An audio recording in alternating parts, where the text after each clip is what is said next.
We the top 10, UGK the major, Wayne I play it don't stop here. Traffic lights, we going, know the time until the clock hit. Hands on roll, we doing digi to the whole block clear. Yo, what you got there? Oh, did you not hear? Indies taking over and we got the whole shop, yeah. Her, she wanna know me better, but I'm on the top 10. Gotta match my energy, you see I'm in the top, yeah. Yeah, it's top 10. Hey, now I'm in blessed mode, did you forget, bro? Put G.O.D. first and nothing less, no. On a radar per release, per request, yo.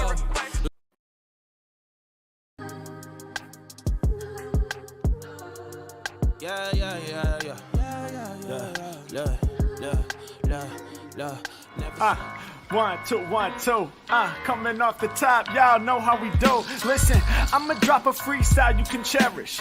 I'ma send a shout out to the host named Eric. Yo, he's never on some average shit. You know Eric, he stays loud and passionate. I'm about to break it down for y'all with the clever song. Yo, shout the host named Thomas, cause he's never wrong. Yo, shout to John, you know that he's smart and quiet, unlike my freestyles, which cause a riot. I'm about to do it like this, cause the people love me. Shouts out to PHP, the ugly. It's called ugly cause it's not professional, but I'm about to come through and bless it with style. So let's do it when I'm spitting, I perfume the room. Yo, the segment of the show is called Doom and Gloom. That came from Thomas. Yeah, can nobody go beyond this? I get the mic and then I'm about to keep it like a promise. Yeah, and y'all know we fill them up with anguish. We talking about the PHP, the programming language. About to break it down, no exaggeration. What do y'all do for a living? Web applications. Okay, I can dig it, my words spray tight. They getting together on the Thursday nights. Yeah, when it comes to rhyming, you can call me the new dude. I spew true lyrics while y'all broadcast on YouTube. So let's get it, you know my lyrics are major. All up in the comments, they got plenty of haters, but they doing what they doing. Keep it ugly, we ending every show with the saying it's lovely. Let's go.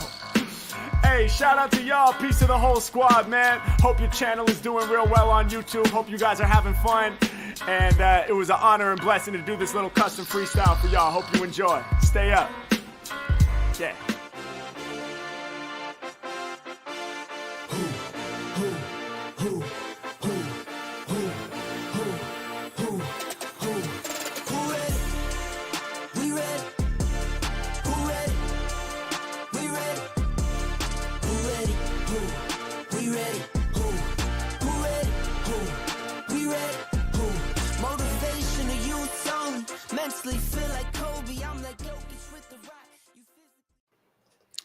Yeah, man. So I was like, why would Bradley Cooper want to come to Tech next year? Like, that doesn't make sense. They're like, I don't know, something like it has something to do with it. He's like doing research for a new role or something. Hey, I think we're streaming. Oh, Welcome to PHP Ugly. I'm Eric. This is John. Hola, ¿cómo está? And you have come to the right place if PHP is of interest to you in any form or fashion, because we are the weekly podcast that discusses PHP, the language, the community, and our company, PHPTek. We do it every week around this time, Thursday at 3 p.m. Pacific time here in the U.S. And you can be part of the show by joining us in our Discord at discord.phpugly.com. You participate in this show. You see them scrolling along the side here, over here. That's me. You're pointing at me. Well, for me, it's on the other side of you. I don't know. I don't know what it looks like for you, but this is yeah. So join us during the show, suggest titles, hang out with us all week. The show's made a little better, if you can believe it. This is a little better thanks to our supporters. And yeah, wait, what do I want to say? Not supporters. Thank you to our sponsors. Sponsors. That's Honeybadger.io. Honeybadger.io and our supporters on Patreon. We'll There talk you about go. all of them a little later. I think that's everything. That's I'm close not to sure. everything. I don't feel think you like said that's that. enough. I don't even think you said the number of the show. 394, baby. You are 394. listening to episode 394 of PHP Ugly. Dude, we've been doing this for a while. Although, oh, for fuck's sakes, has pointed out it takes 10,000 tries to get good at it. So we got a little ways to go. Maybe we'll get okay at it one day. Yeah, man. Crazy week for me. How things been for you? About the same. Crazy. I mean, I know we have a crap ton of stuff to talk about. But yeah, it's been a good week. Got lots of good stuff done, both with PHP Architects, our clients at PHP Architects, and just personally got lots of stuff to work on. Some of which I can't talk about, so don't bring it up. I know you want to. There's a lot of things I would like to bring up. Yeah. Hey, John. I tried messaging you. For some reason, our restream messages I can only send to our Discord, not to Facebook anymore or YouTube. So, if you want to be part of the real conversation, John, pop over to our Discord and pop in there. Discord.phpugly.com. You weren't talking to me. No, I Gotcha. try not to. Try to avoid you as much as possible. Yes. Yeah, man. Dude, I just don't even know where to start with my week. I've had a fun week. Start at the very beginning. It's a very good place to start. Can we all just agree on something before we carry on? We're most of the internet is here now, so let's all just huddle up for a second and have a conversation about auto replies. Like, do we really need these anymore? Seriously? Like, auto replies made sense where the only time you got to your email was when you went into the office. But like this day and age, I don't think we need to know when you're on vacation. Matter of fact, I don't care you're on vacation. Matter of fact, it pisses me off to find out you're taking a vacation. Okay? Don't auto reply me unless you've left the company. That's the only good use case for auto reply. Everybody else just shut the hell up. Good God, I know you have a phone. I know you have your email.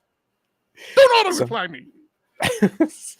Some people actually can't do that, or they want to take a vacation away from their electronics. God forbid, right? And I know some of our clients use them religiously. Like if you're not going to be in the office for a day, you need to have the auto reply turned on and state when you're out, when you're coming back, and then who to contact in case. Like if they can't wait for you to get back, contact this other person.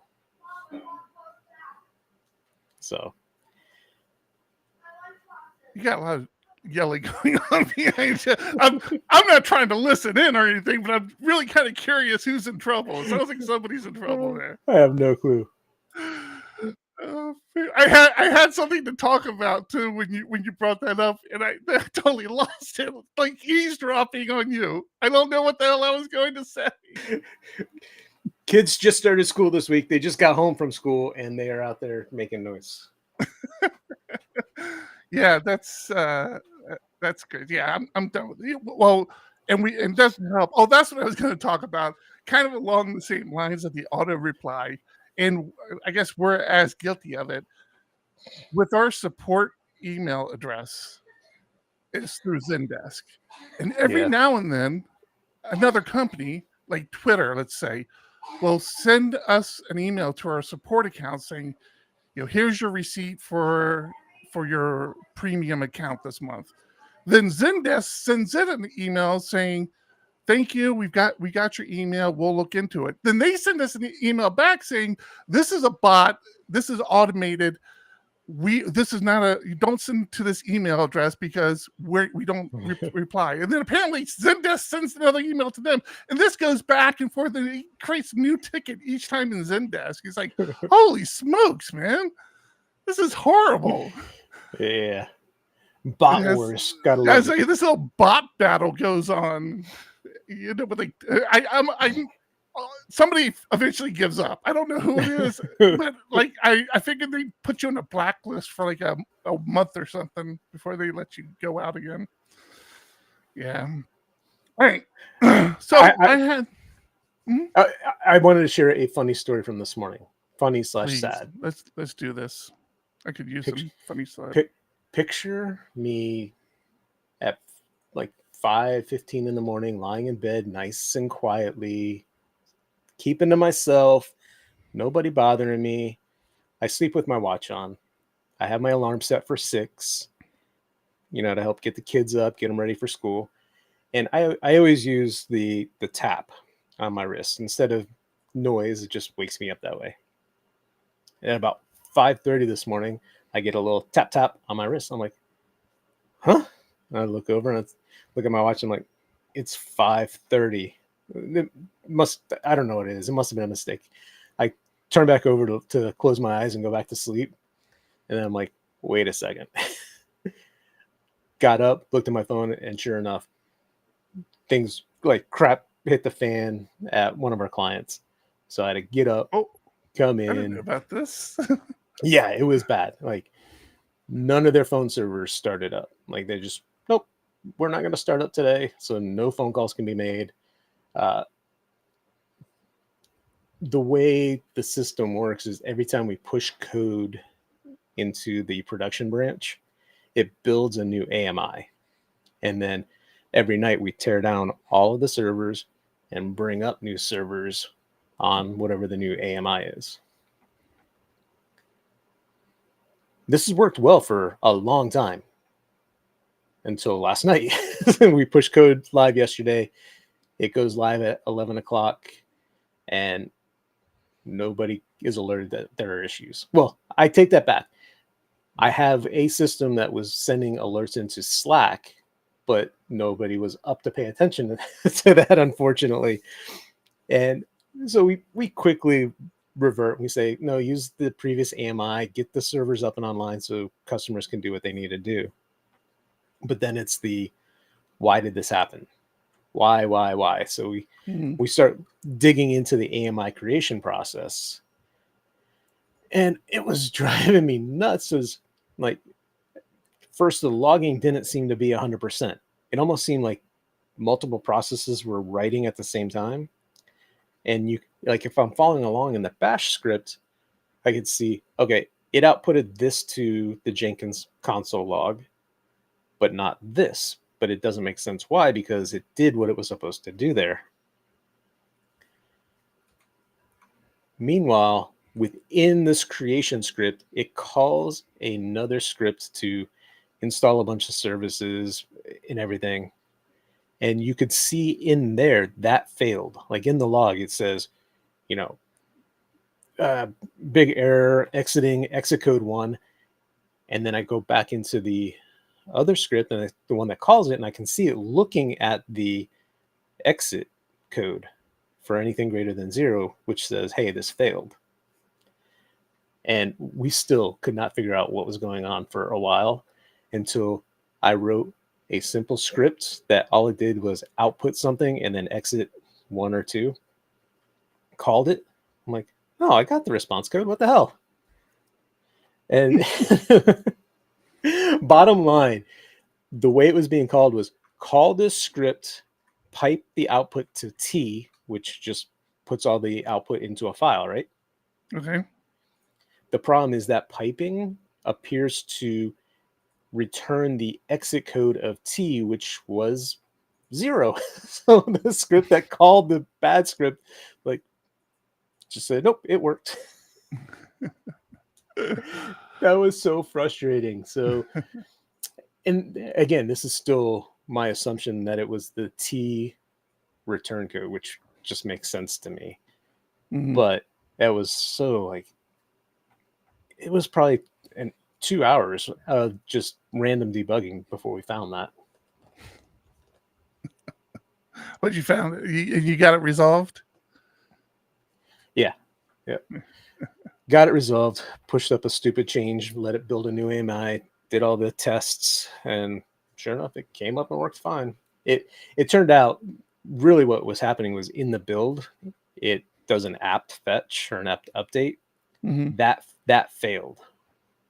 It got a 503, I think, response at some point, and that should have trickled back down and just said, hey, the build failed, go look at it, but obviously not. We thought it succeeded. Yeah.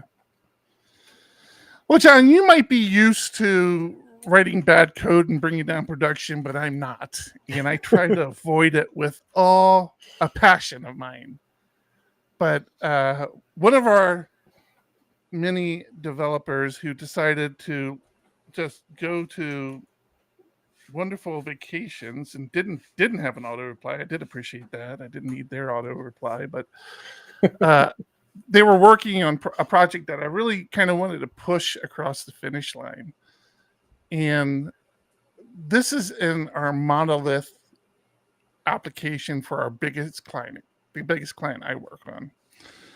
And I'm like, all right, I'm going to get in here because I'm pretty sure that it just needs one or two things changed. And of course, me and my OCD-ness, I got in there and like I just start replumbing everything. And there's a very particular workflow in this environment, which has worked for the team for years, and I applaud them for doing that. But I'm trying to refamiliarize myself. Matter of fact, fun little side note here.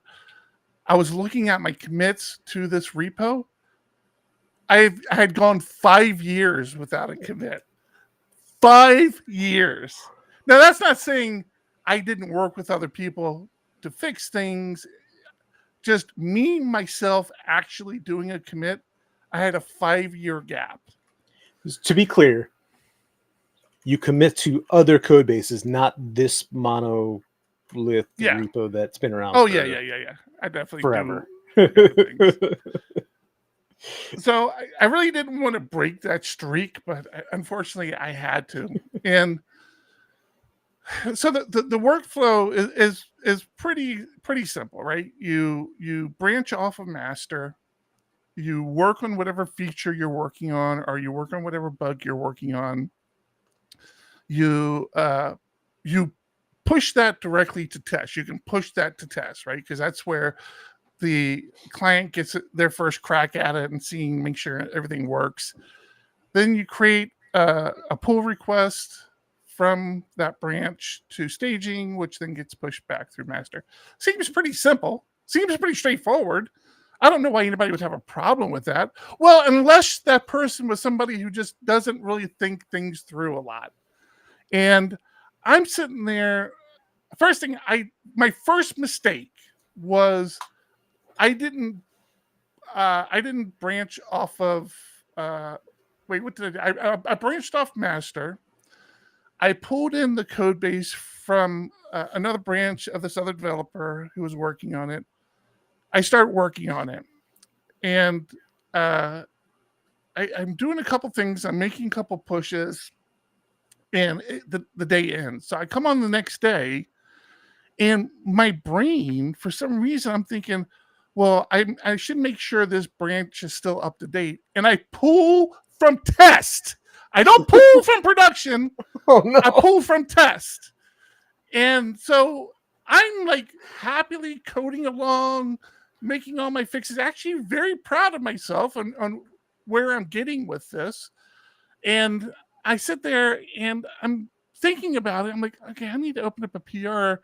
And I create a draft PR and I'm looking at it. I'm like, what is all this shit in here? This isn't me. Because it's everybody else's shit like they're working on in test, right? I now have that in my branch. So I'm like, are you kidding me? I couldn't believe I'd done that. So I got to learn how to cherry pick branches, which I had never done. I'd seen done before. I understood the concept to a degree, but yeah, I got to cherry pick. And it's one of those rare cases where I definitely prefer a UI over command line. So I got PHP Storm has a pretty easy interface for cherry picking. So yeah, and keep in mind, I didn't get it right the first time. I didn't get it right the second time, and we huddled up this morning. I got a couple other developers, Frank and Mike, joined me this morning. I'm like, listen, I need you guys to kind of walk through this with me because I don't know where I'm at anymore and I'm uncomfortable. So this is the really funny part. Go ahead. I was gonna say I wish I didn't have the issue this morning and I would have been available because I think you probably wanted rebase instead of cherry pick. That would have been good to know. So here's the funny thing. I got into this state where I started questioning my master branch. I'm like, wait, did I merge into my master? Like I overthink it, right? And so now I've done this a million times, okay? Where I reset my local branch from upstream, right? I do this too often. So I make a lot of mistakes. I know the command. I actually have a shortcut for the command. This is another thing that's been bugging me. But I have a shortcut for the command, and I had paralysis. I could not do it because I'm like, wait a minute, that's resetting my local. That's not going to reset the master branch, right? No. And at one point I even told Frank, I'm like, hey man, I'm like, pull down from master just in case. And actually, Frank's like, listen, just do it how I'm telling you to do it. And we took another approach. But yeah. And that was the other thing is like, I have so many shortcuts. And when I'm working, like I can fly through things. Like, GCO is get checkout. GCO-B is get checkout create branch, right? Like I have all these shortcuts. But when I'm stumbling and when I'm having problems and when I have other people on with me, I start questioning. I'm like, wait a minute. Is that what I want to do? Like the whole reset. Like I have a shortcut for reset. I know what I use, and I go to type it in. I'm like, oh wait a minute, is that what I want? Wait a minute, that's not what I want. And so I like talk myself out of it so many times, it's definitely one of those like rather be safe than sorry situations. But man, oh man, that whole cherry picking was kind of cool. I kind of enjoyed it, but I don't want to have to do it again. And it hasn't pushed through yet either. So the reason I say that cherry pick works great, especially if you're only talking about a handful of commits, 1, 2, 3. But if you're talking about a list of them, and especially if the commits are sequential, it sounded like you got to this commit, you added on, when you pulled from test, you added in all of these commits that you didn't want there. And then you had more commits that you wanted that you had been working on. So rebasing, you could have taken these last few and put them on top of the original commit that you were happy with and basically just got rid of everything in the middle. Yeah, that probably would have helped too. So Yep. I feel pretty good about it because again, I was doing it through PHP Storm, so it walked through whenever there was a conflict, a little conflict. Which, by the way, that whole interface has changed. Like it doesn't just pop up anymore. Did you know this? Like it used to be, if there was a conflict, it would just pop up and say, "Hey, you have a conflict." Yeah, that doesn't. At least on my interface, it doesn't. I have to hit a little button. I mean, the button is there. How did you get the conflict? Did you do it? Did you do a command line thing? No. When I was doing the cherry picking, occasionally I would cherry pick a file, and then it would just come up with a conflict. Huh. So no, I don't have conflicts that often. I'm that good of a developer. You're that good, huh? You never screw up your code. Never. I know never that had was issues. I felt bad because it was one of these things where when the developer was working on it, yeah, I was keeping a pretty close eye on it because we, like I said, we really wanted to get it done. And then when I jumped into the code, there were like things I saw. I'm like, how did I not see this before? And we talked about one of them where we had a case of a for each inside of for each. I'm like, this is so many levels of bad. Like I mean, not bad. I guess bad is the wrong word, but it's like scary, right? It's like, wow, it's like that's a lot of looping you're doing there. And so I kind of sat down and looked at it again, and it's funny because it's one of those fresh eye things, right? Because it's not like I'm that good of a developer. Matter of fact, it's just the opposite. I'm a really poor developer. But like when I looked at it, basically all they were trying to do is get to a single record. Like if there was this one single record based on all these conditions, it needed to do an action, right? And so first I'm like, okay, well, let's do an in array here because of one thing that they were doing. I'm like, well, wait a minute. Like if all we need to do is get to this one single result, we can get rid of all these ifs and loops and just kind of go through the calls and just say, okay, do I have a record? Okay, do I have a record? Okay, do I have a record? And so it was fun to do. And this code base is just legacy. I mean, you can appreciate it. Well, you know it, but yeah, it was just legacy. And I'm always so taken back how good the team does at managing it. And of course, I come in, big bad, bull in a china shop. Yeah. I come in, I'm like, why the fuck are we still doing this? This is bullshit. And you can hear like Frank is the grizzled old war veteran. He's like, we do it that way because it's easier. Because there's too much to change. Yeah, it's like, because that's what we do. Shut up. It was like one of them was a naming convention of a column. I'm like, why are we doing this? He's like, hey, that's just what we're doing. You're going to do it too. I'm like, yes, sir. I got to jump in with you guys to help with the with unit testing, which was great to see that unit tests were being written. Got to start there. And I got to learn a lot about Laravel and their facades, which love it or hate it or whatever, they're there. People use them, but mocking the HTTP request became interesting. And I think the reason we got to a result as quickly as we did is because the developer that was working on it couldn't figure something else. He was just like dump and die.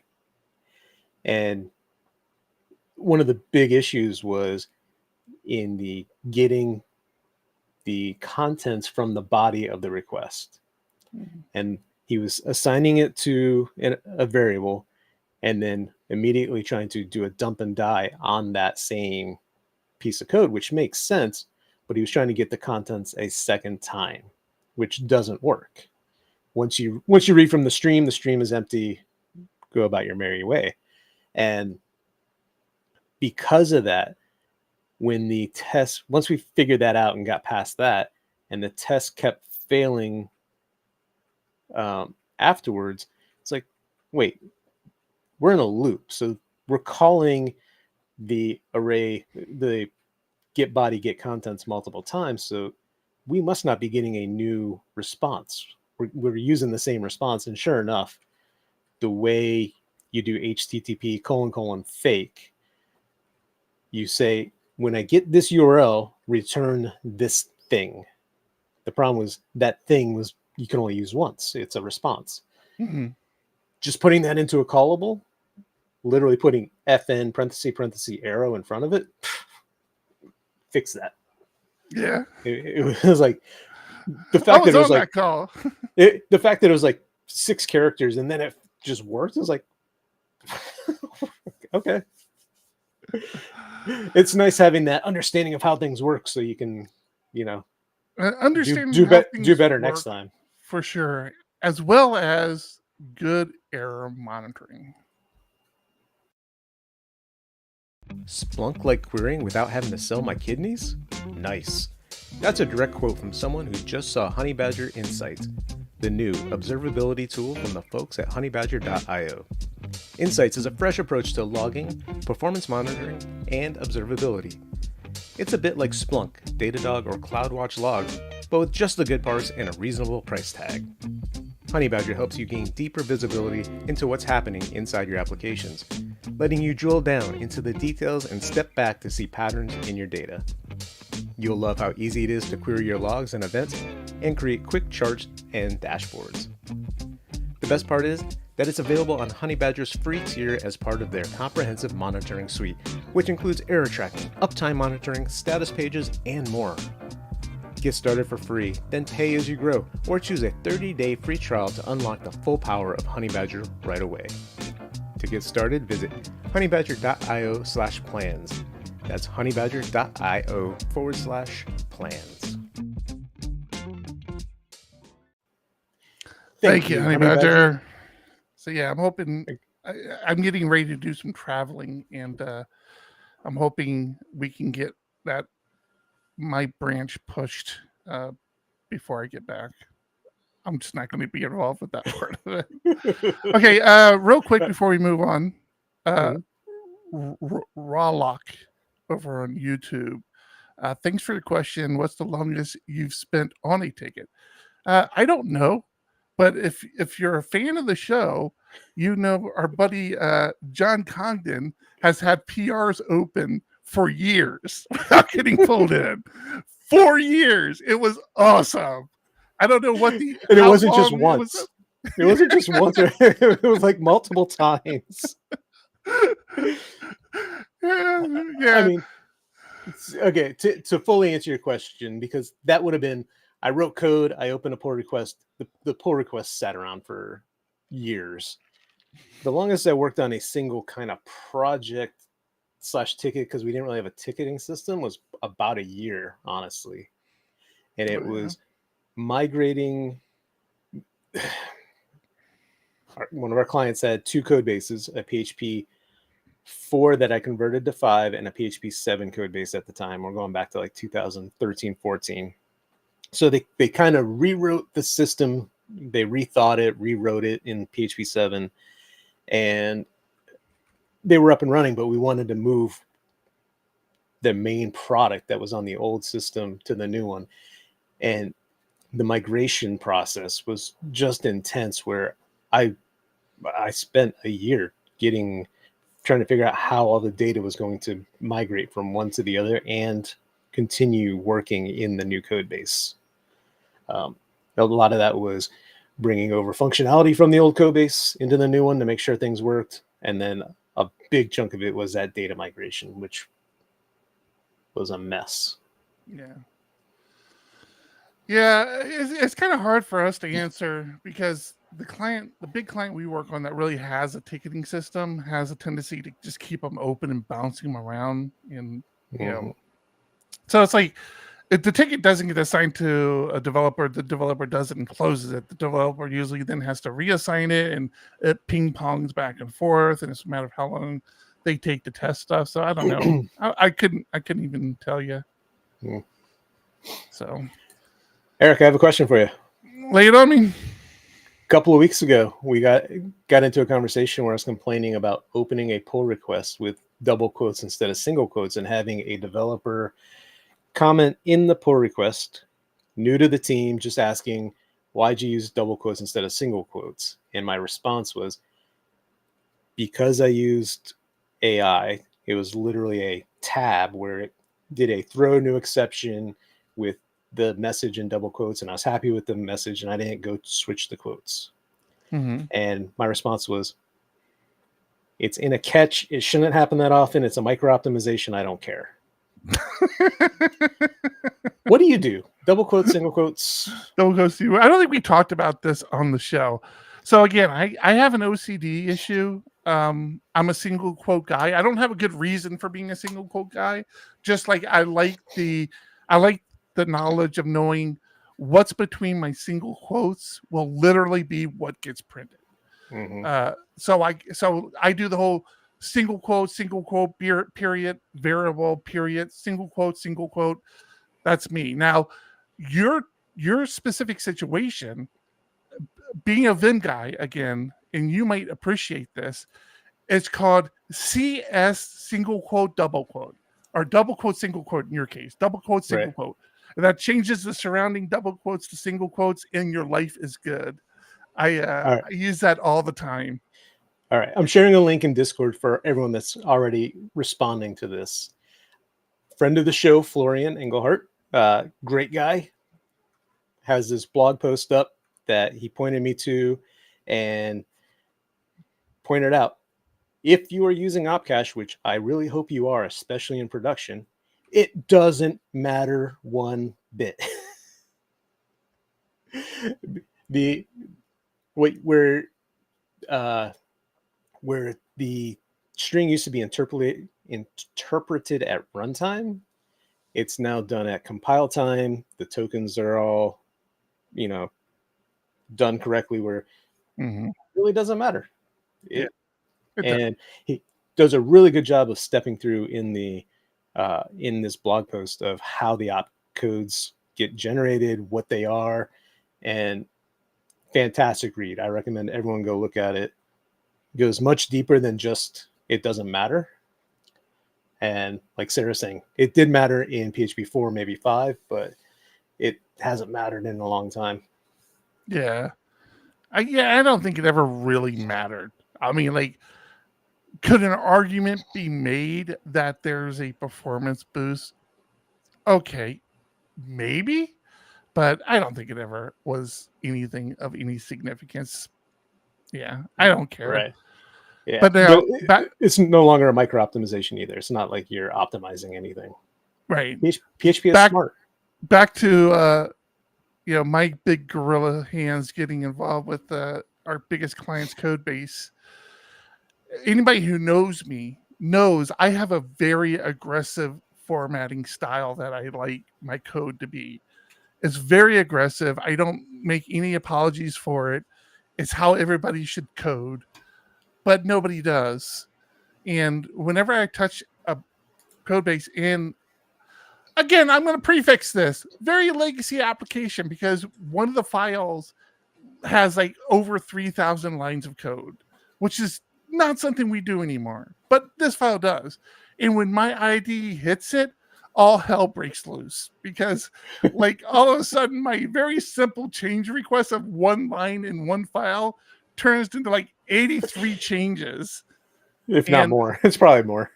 I felt bad about that. So for this one, you can inject style requirements in the repo. Like you can, it can be part of the repo where the IDE reads it and knows how to behave. So I did that for this one project, but I felt really bad. I'm like, I just don't know why everybody doesn't just do it my way. My way is better. Line up those arrows. Line them up. There should be one line up and down. I tried fighting for that on the code base I work on, and that did not go over at all. No, I don't. And like with IDEs, and again, it's not just IDEs. My Vim does it too. So with PHP Storm, not only did I put in that editor config file in the repo, I also, Frank comes to the rescue. He exported his style guides for his IDE. It's basically how he does all his coding, and I imported it and applied it to that project. So I feel a lot more confident that the styles are more in line. But like, I can't trust Vim. I wouldn't trust my Vim with that. Like, I don't know. I don't know if Vim would adhere to an editor config file or not. I've never used it that way. So I got to keep reminding myself not to make changes and just straight Vim, because I do that a lot, where especially if I'm just hitting one file, I'll just, boom, open it up with Vim, make the change. So yeah, I have to remember not to do that. I was a very bad boy with coding this week. Oh, man. All right. So go ahead. You got something? Yeah, because I know this affects one or more of our sites. The FTC has made a new ruling on, and it's trying to end fake reviews. So, all the reviews on our website, you need to go take those off. No, this is more of I just wanted to share because I learned about it. Hopefully nobody's actually putting fake reviews on your site. But if you are, just be forewarned, the FTC is taking notice and trying to stop that. It's funny because had I known, I didn't even pay attention to that card. Had I known that was a card you were using, I would have gone back and done a little research.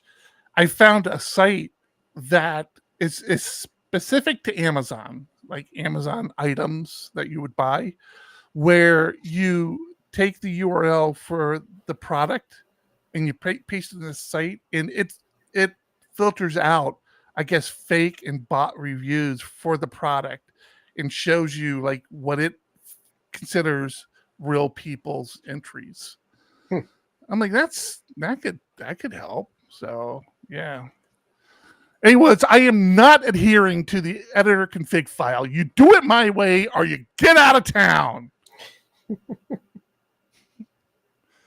I'm a little passionate about my configurations. Yeah. All right. So we occasionally branch out to other areas of interest. One of the little side gigs that I do is I help out the Southern California Linux Expo, which is this massive, massive open source, free and open source Libre expo. I don't know the difference between an expo and a conference, but it's called an expo. And I think expo is I think very vendor heavy, where the vendors basically pay for everything. If you're paying for a ticket, you're paying like you do for scale, something dirt cheap. Yeah, we wouldn't know anything about that. We need PHPTek Expo is what we need. Anyways, for anybody who might be interested, the call for papers for next year are open. That's pretty much all I have to say about that. It's a cheap expo for attendees who are going.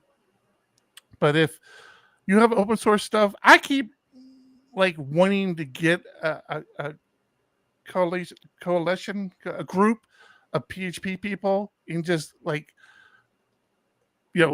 submit bomb a bunch of talks about PHP and see if we can't get a PHP track there. But I'm like, why bother? I have my own conference. I don't really want to put that much effort into it. Speaking of my own conference, call for papers are also open for PHPTek 2025. So definitely, if you're listening to this podcast, you should be in a position to submit a talk to that. And really excited about this.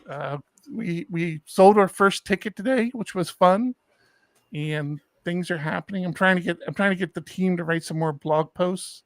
But yeah, cool things are happening. 2025 apparently is a real deal. I don't know how you feel about that, John. I'm excited about it. Be more excited if we, get some vendors behind us to help make it a success. But we're working on it. One or two, right? All right. So I don't know if it was last week, maybe the week before. When did I talk about elk? Do you remember me talking about elk?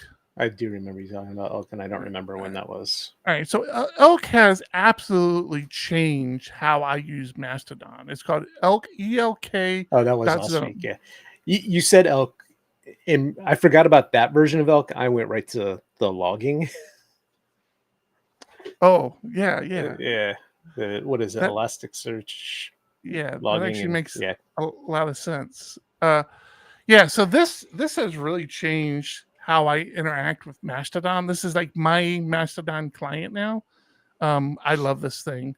So I've been doing a lot more, trying to engage a lot more in the PHPTek account. We talked about this in the past about um, I considered like just not closing my social media accounts and just doing everything from PHPTek because I love I don't know, I didn't and I don't plan to, but I still want to get to a position where there's more of us on the architect account than there is today. But the reason I bring all this up is you talked, I forget why you talked about it, but clearing out things. The reason I ended up in here is somebody had messaged us saying, "Hey, you do realize that everything is this one post keeps reposting to Mastodon." And I honestly don't think, I don't know. I don't want to I don't want to point fingers here, but I feel like it was the service we're using because like every way we create posts, especially if we create posts automatically, would not be doing that. So I feel like there's a bug somewhere, but I did log into that service that we do our social media posting on, and they're right. Like there's certain posts that keep running like day after day after day. And so I went in there and started cleaning it up. Now it really, they talked specifically about Mastodon. When I went in there, I saw it more on the X handles, the Twitter handles. But I looked at everything we have, which a lot of it is just still stuff we had inherited that is that's queued up as auto posts on our social media that I feel like we've like lost our handle on. I'm like, I almost want to figure out or reach out to the service we use and say, hey, is there any way we can just clear out all future queued up posts at this point and just let us redo that moving forward so that we're not generating, I don't want to say we're generating noise, but like I really want the handle to be more engaging and not just like a constant, regurgitation of whatever's on our network, either blog posts, our YouTube channels, our magazines, our books. I don't have a problem doing marketing. I'm not saying that. I mean, obviously we would still do that. Just we need to dial it down a little bit. Like we need it because if nobody's paying attention to it, then it's just noise to them. Yeah. Let's look at it later because I remember there was a section where that happened, and maybe there's something in there we can just delete. That would be awesome to know. I'm so happy to hear that. Yeah. All right. Okay. Where are we at on time? Wow, doing good on time, man. Yeah. I got an early flight tomorrow. I should start packing at some point. I don't know when that will be exactly, but maybe soon. Okay. Where are you going tomorrow? I'm going to Oklahoma. Technically, it's true. I'm not wrong. Yeah, I'll be in Dallas for LarryCon if anybody's there. I'd love to say hello, especially if we haven't met before. If we haven't met before, you better make sure you introduce yourself. I won't walk up to people. And I've been told that I have a very asshole resting face. Like I look like I don't want to be bothered, and that's rarely the case. I'm actually enjoy people coming up to me and bringing me out of my shell a little, but I will not typically walk. Even if I know you, I typically will hesitate walking up to you. that's like last year at Laracon, one of the best things that ever happened to me going to a conference happened to me there, where I walked in, and I always walk in assuming nobody knows me, right? And I walk in and I'm trying to find my ticket, and Jess Archer is standing there with the badges, who I've met in the past. They make eye contact with me and move on. I'm like, okay, they don't remember me, like that's just like the assumption I have. And I'm looking for my badge, and all of a sudden I feel somebody grab me from behind and like start giving me this bear hug, and it was Jake Bennett. And I turn around and he's like, what's going on? I'm like, oh, and it just feels good. But yeah, it was just one of those things where it's like, all right, Jake's just one of the best guys out there. I tell you, he is a real guy. All right, so I've already said I'm not a good developer. I think we've established that. That's why I own a development shop, because I need other people to do the work. But I role play like I am really good, like I am the shit, like I am top tier developer.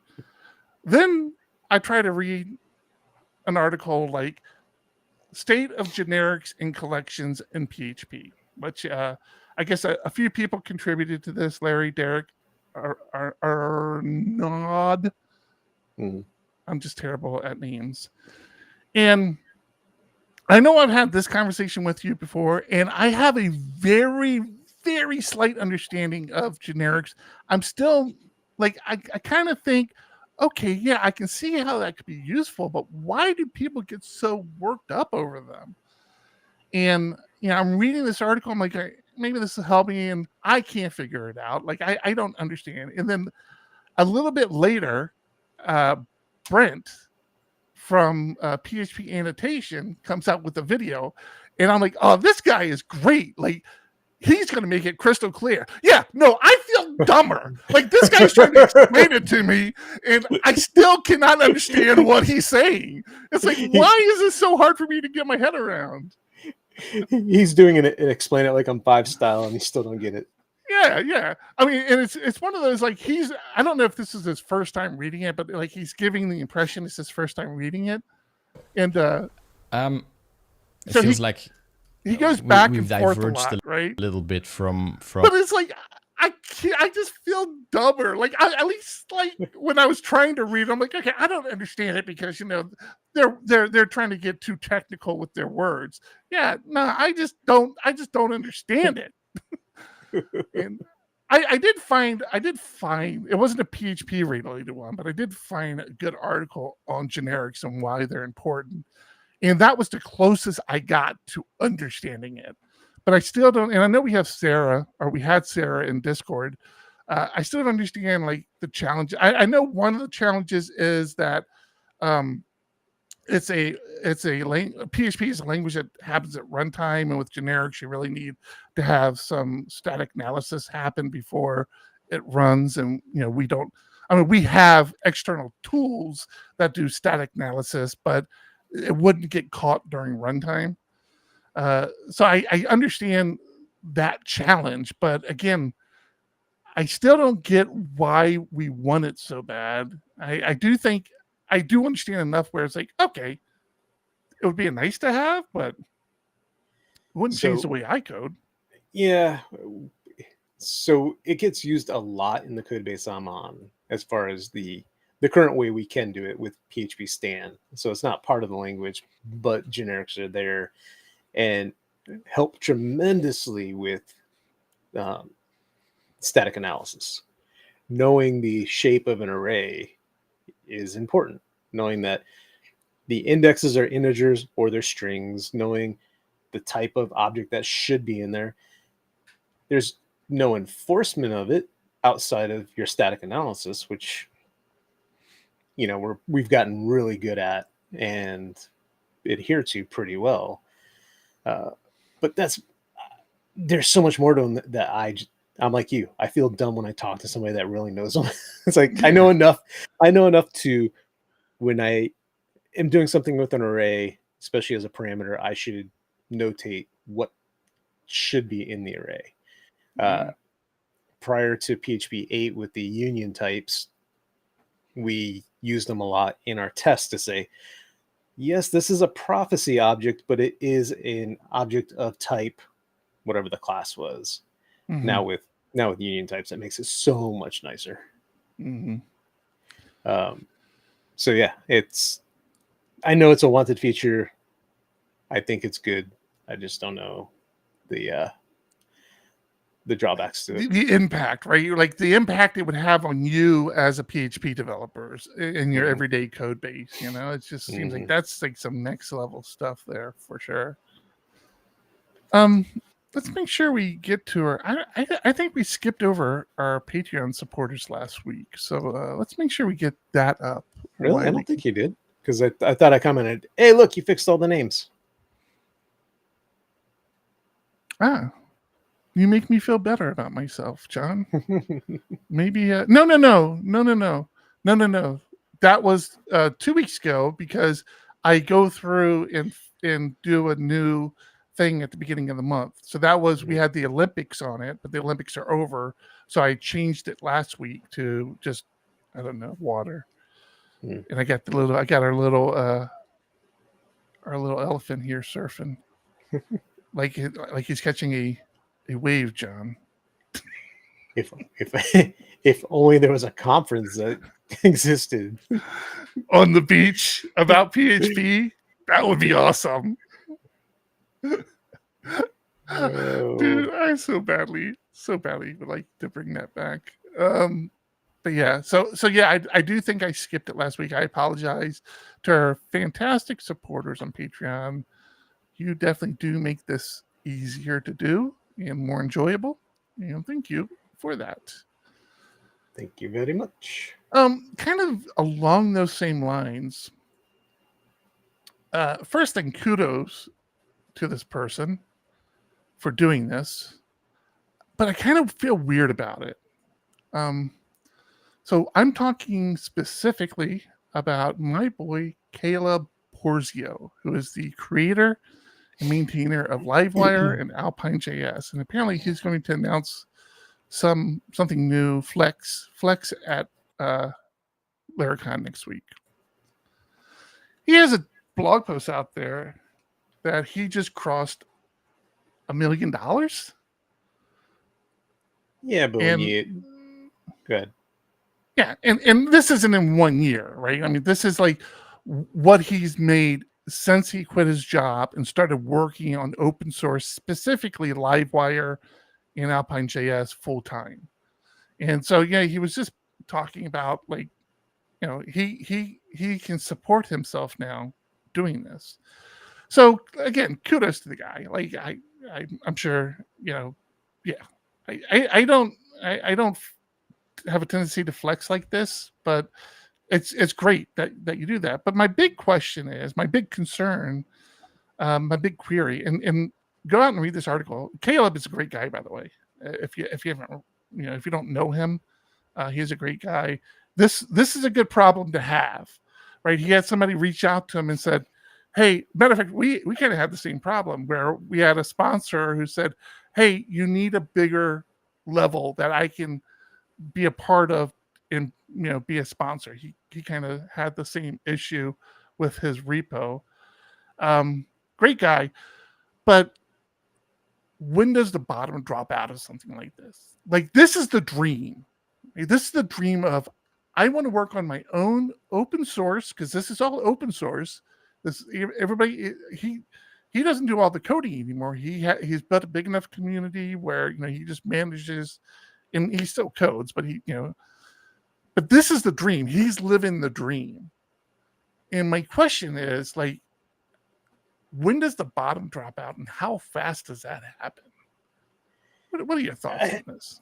I think if you have a lot of small donors, like, it doesn't drop out drastically unless you screw up, and then all of a sudden everyone pulls. But if you have a lot of companies paying you $100 a month or something, you know, whatever, I don't know what his levels are, but yeah, I don't either. You're gonna have people coming and going all the time on that versus I'm done. Everyone's pulling their money at the same time. Mhm. And I would hope if you're living off of donations like this, it means you're doing something amazing that people appreciate. Right. But Right. at the same time, you're putting a good a good amount away for if that bottom does drop out. Right. Having that cushion of, you know, a few months to live on while you find a job. If that were to happen, I'm not saying it will. Hopefully, it won't.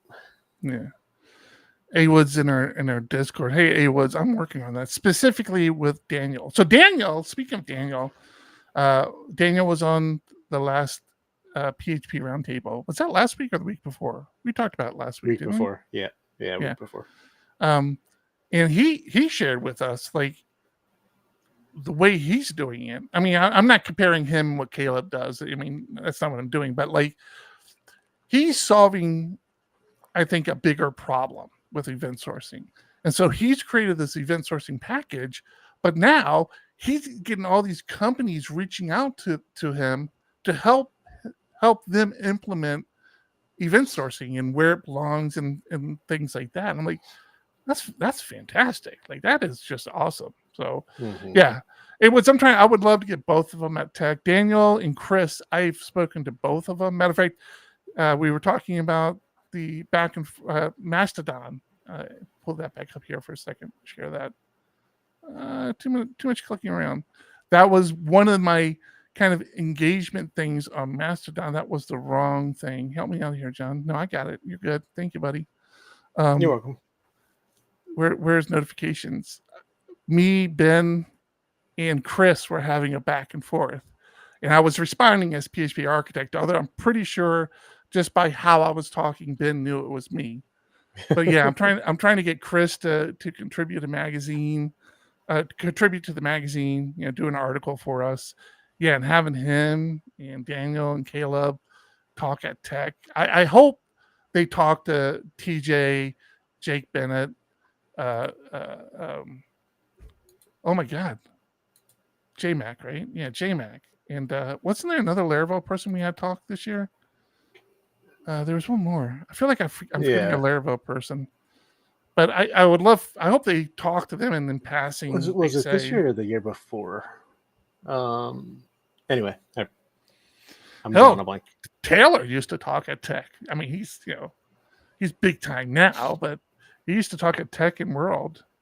So yeah, it'd be cool. It'd be cool to get them out there, and I think everybody appreciates it. Even non-Laravel people, I think appreciate it. I think the Laravel people it attracts get more of an appreciation of the bigger PHP community. So I think it's a win-win for both groups. I'd like to see them out there. Caleb, Daniel, Chris, if you're listening, hit me up next week. We'll get you to Chicago. Chicago, baby. Go to phptech.io, click on speakers, and submit your talk. Or just talk to me. Hook you up. Just talk to me. Got to hook up, buddy. All right. Cool. Man, I feel like that was a good enough show. You got anything else you want to touch on? That was we touched on a lot. And we actually talked about PHP and a lot of PHP. I got like a warm deployment feeling. Nice warm. Wait a minute. Yeah, I probably just peed myself again. Never mind. Sucks getting old, right? Damn prostate. Yeah, no, that was a good talk. Yeah. What Taylor was at Longhorn 2022? What? No, he wasn't. We were at Longhorn 2022, weren't we? You were, at least, for sure. No, I was 20. Was it 23 that we sponsored? 23 we sponsored, but you went the year before. Yeah, I don't think Taylor was there. Yeah. I mean, he just avoids you. Do you blame him? No. No, I do not. All right. I think that is Sarah, I think you've already won the title game. I hearted the one explain it to me like I'm Eric or whatever you said. I think that's going to be it. I'll go through the titles after the show, but that's definitely the running. I think A Woods, I think you beat A Woods this week. I don't know. I got to go look because he always manages to slip one or two good titles in there. But thanks for all the title suggestions. If you're listening to the audio podcast, you got to watch us live. Join us in our Discord. Hit bang title in your title suggestion, and it has to be in Discord. Unfortunately, it doesn't work if you're on one of the other services, which I really need to go through my bot and see if I can fix that. Because I feel like I could parse messages and just see if I see that string in there. That's probably all I need to do. So I really need to go through my bot so anybody can suggest from anywhere. But for now, it's only on Discord. So yeah, check it out. We have a lot of fun with the titles. Taylor was there in 2021, not 2022. Gotcha. Wow, you looked that up, huh? Yeah, I was curious. Was that important? Oh, was he speaking? Is that how you saw it? Yeah. Oh, he's speaking. Okay, cool. Yeah, no, he hasn't spoken at Tech since we've taken over. I'm just saying, I'm not bitter or anything. I'm just pointing it out. So I'm doing. All right, I think that's it. Episode 394. I feel like it's in the books. Feel like it is, or it is. It is. That was very non-committal. Yeah, because I was looking for a button to press. Oh. I'm Eric. I'm John. Keep it ugly. ugly. Wow, that takes a while. 1, 2, 1, 2. Coming off the top, y'all know how we do. Listen, I'ma drop a freestyle you can cherish. I'ma send a shout out to the host named Eric. Yo, he's never on some average shit. You know Eric, he stays loud and passionate. I'm about to break it down for y'all with the clever song. Yo, shout the host named Thomas, cause he's never wrong. And shout to John, you know that he's smart and quiet. Unlike my freestyles, which cause a riot. I'm about to do it like this, cause the people love me. Shouts out to PHP the ugly. It's called ugly cause it's not professional, but I'm about to come through and bless it with style. So let's do it when I'm spitting. I perfume the room. Yo, the segment of the show is called Doom and Gloom. That came from Thomas. Yeah, can nobody go beyond this? I get the mic and then I'm about to keep it like a promise. Yeah, and y'all know we fill them up with anguish. We talking about the PHP, the programming language. About to break it down, no exaggeration. What do y'all do for a living? Web applications. Okay, I can dig it. My words spray tight. They getting together on the Thursday nights. Yeah, when it comes to rhyming, you can call me the new dude. I spew true lyrics while y'all broadcast on YouTube. So let's get it. You know my lyrics are major. All up in the comments, they got plenty of haters, but they doing what they doing. Keep it ugly. We ending every show with the saying it's lovely. Let's go. Hey, shout out to y'all. Peace to the whole squad, man. Hope your channel is doing real well on YouTube. Hope you guys are having fun. And it was an honor and blessing to do this little custom freestyle for y'all. Hope you enjoy. Stay up. PHPing yourself. I know that was actually a good one. I hate to say it.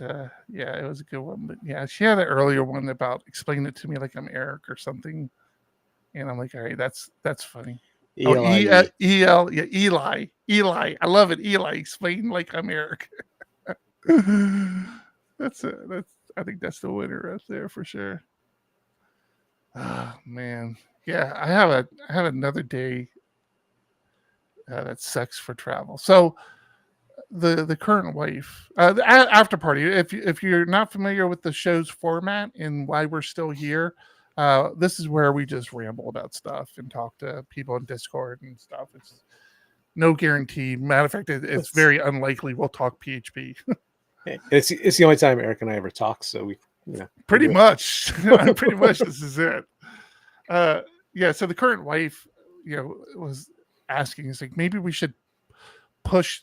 You should get a later flight tomorrow because where I live now is like tacks on like another 45 minutes to an hour to get to the airport on a good day. The problem is you never know when it's going to be a bad day and when there's just traffic jam. It has taken us 3 hours to get to San Diego, where normally it would take us like 45 minutes to an hour. So as things happen to be working out for this trip, I leave tomorrow, and NorCal Kid flies in Saturday. So the reason why the current wife was suggesting I take a later flight, because I called the place I'm parking in. I'm like, hey, if I park my car with you, if I valet it with you, my kid flies in the next day, can they pick the car up and drive home? And they're like, yeah, you have to sign a release form and a few other things. I'm like, great, freaking paperwork. Because my flight leaves at 6:15. It leaves at 6:15. And they usually want you there like an hour before it takes off. So I'm already looking at like leaving my house at like 3:30, 4 o'clock in the morning. Now I have this like situation where I have some red tape I have to go through that I don't know how long that's going to take or what sort of information they're going to ask for. So it's like, okay, so do I pad like another half hour to my trip? Because if it takes more than a half hour, I'm just going to tell the kid, call your sister, Uber, something. Yeah. So yeah, I think that's our plan right now. Is I'm gonna valet with the garage, and then they'll fly in, they'll pick up and take off. And the only bad part with that scenario is somebody has to come pick me up when I get back into town, and B, I'm looking at leaving my house at like 3:30, maybe even 3 o'clock in the morning. I just don't know. So yeah, I should need to get packing at some point. Yeah, and get some rest. That would help. Yeah, I don't know. I told the wife, I'm like, if I'm not asleep by like 8, 9 o'clock, I'm just gonna push through. I think. Although I really so flying to Dallas, driving to Oklahoma, and we did this last year. Was it? Or when I went to Longhorn, I did it. Yeah, not a bad drive year. At all. Yeah. So so when I get to Oklahoma, though, I will have time. So I probably won't go see the family there. Although the hotel I'm staying at, I have a family member there. It's like I know people everywhere. So I have a family member who works there. I don't know what their role is. Like I don't think they do front desk anymore, but I don't know. But they did call me. I didn't call them to book the room. I just booked the room because it was a convenient hotel. And then they caught on. I guess, I don't know how, but they caught on that I booked a room there and called me. It was funny, when they called me, I was in the doctor's office. So I'm trying to be quiet. And they're like, yeah, I'm such and such with the hotel. I have to call you about your reservation. I'm like, okay. And then they said their name again. I'm like, all right, what do you want? So I probably won't see the rest of the family Friday night because I just don't know how tired I'm going to be. But there is a minor league baseball team who's in town, because I remember we talked about me flying out on Tuesday to catch a Rangers game yesterday. And I just decided, I'm like, yeah, I don't need to spend that much time, especially in Texas. Like I have a very finite amount of time I want to be in Texas, and then I just want to be out of there. Nothing to our Texans out there. I'm sure everybody's a good people. I just don't like a lot of things about Texas.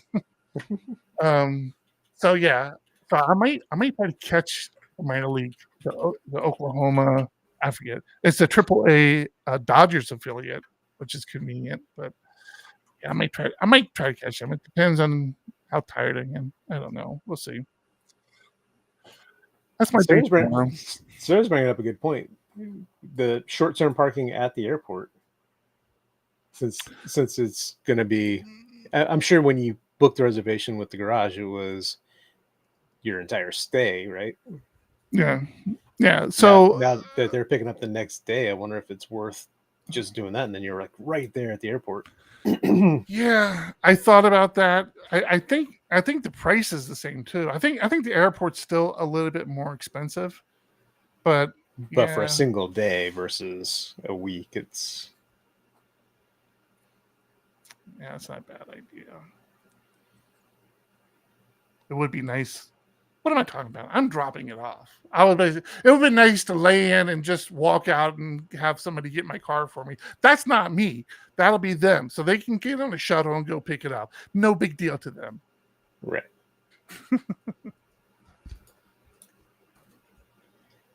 Plus, the airport is such a mess right now with all the construction they're doing. Oh my god, that Terminal 1 is an absolute nightmare. They've closed all the parking in Terminal 1. All the parking in Terminal 1's closed. So it's just an absolute nightmare. And I'm sure it's going to be fantastic in another 2 years. Like they're talking about 2020, maybe it was 2025 or 20. I think it was 2026 it was supposed to be done. It's just like, it's crazy how long it takes. And it's like, man, that's just nuts. So, Sarah, I got too much going on to change plans right now. Don't in Blonde Jet, you'll be fine. You'll be fine. It's there. It's a nice shuttle. You'll be good. Yeah, I'm not changing plans right now. So yeah, it's a good idea. Though I should keep that in mind. Well, how often would this happen? Buttery, not often. Some airports do, but getting public transport from the airport is not the most convenient. Yeah, like Chicago does. If you want to come to Tech, Buttery, Chicago. Well, you don't even need to get on the train in Chicago. You just can literally. Well, you would take the shuttle to the rent-a-car place and then just walk. You take the airport train from the terminal to car rental. Yeah, and then walk to the airport. Yeah, I mean walk to the hotel. Yeah. San Francisco is the same way. They have a train. DC is the same way. Well, the DC airport is. Not all the airports have trains. Yeah, you think that'd be like a standard thing. Like if you have an airport, get a train or a trolley that goes to it. Just seems to make so much sense. Mm-hmm. Yeah, it was nice when I went to Long Island. So flew into JFK. Took the air tram over to the Long Island Railroad, then the Long Island Railroad out to my friend's house. It was nice. Perfect, right? Yeah, there's not a lot of places. Yeah, I was gonna say, and they live 5 minutes from the train station by their house, so it was like so convenient. Yeah, there's not a lot of places in the U.S. that have good public transportation, but there's a couple. There's a couple you can get around in. Yep. All right, we should end it so you can go pack and get some sleep, and I can get some stuff done before my end of day. Yeah, I should probably do that. I still have all the post stuff to do anyway, so yep, I should get cracking on that. All right, everybody, we're gonna end the stream here. Thanks for hanging out with us. We will be back next week. I'll be flying in on Thursday, so if everything goes well, we'll be back next week. But yeah, if it doesn't, it'll just be John. I'm sure he could get somebody else on. That or we'll skip because I don't have all the buttons.